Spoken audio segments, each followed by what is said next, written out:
Hi guys, it's Rick from Tackle Village here with another knot tying tutorial. Today we're going to do the double surgeon's knot. Now we use this to tie two sections of mono together. The handy thing about this knot is that you can leave one of the tag ends pretty long and you can use that to attach a dropper. So for example in fly fishing you might use this tag end to put a dry fly and then have a nymph below. Same principles apply in bait and lure fishing. If you want two jigs, for example, two soft plastics, put them in tandem.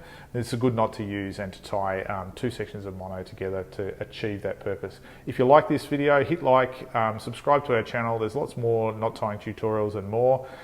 But away we go with instructions for the double surgeon's knot. Okay, the knot we're going to tie today is called the double surgeon's knot. So we use this line to join two sections of mono or two sections of fluoro or a combination. The good thing about this knot is it's often used in fly fishing, and one of the reasons it can be used in lure fishing as well. One of the reasons we use it in the way that we do is because you can tie it so that the tag is the leftover tag can form a dropper and you can attach another fly to that. So what we're going to do is take our two sections. We'll tie it with the tag long, so that I'll show you how to use it if you do want to use it in that way to have a dropper. So I've got my main line here, and then here's the other section that I'm adding. Now I'm going to leave this other section a bit long, so you can see that tag is very, very long. And the reason being, actually I'll make the other one long. The reason being is that's what I'm going to make my dropper. Okay, so there should be a difference in length between these two ends. All right, so we're holding the two sections with the ends together, but the disparity, so we keep the dropper. So then what we do is we take that combined two lines and we go behind the main line, and then just to form a loop. So there we've got our loop, and then what we do with this loop is we go back through it with both the lines. Once, so I've got the tag, the shorter one through. I'm just manipulating the longer one through, which is sometimes a bit tricky. That's once, and then we'll do exactly the same thing again.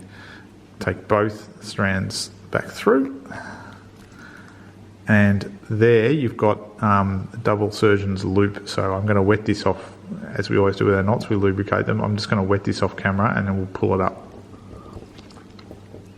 Okay, so there we have it. We pull it up into a nice tight loop, pulling the main line, but it's also really advisable with this knot to pull it in four directions. So we want to pull all four directions of the line, so we get it really, really nice and tight. Okay, now in the field I'd really spend a bit more time doing that, but just to keep this video nice and short, I want to show you that we've got the surgeon's knot joined there, and here's our two sections joined, and what we do have in the middle is two tag ends. What we can do with this one is trim it nice and short. I'll do that right now. Got the nippers here.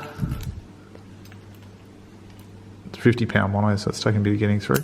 There we go, got the nippers, and we've got that tag end left over, and then with that tag end we can I'll just use this to represent a fly. We can tie on a fly or a hook as a dropper, and then we've got the other two lines like that. So you can use this as a dropper, and then use, say, the bottom end here to tie on the main fly. So very often what you'll see with this rig is a nymph on the bottom here, and then a dry fly on the dropper here, and distance of about 1 metre between them.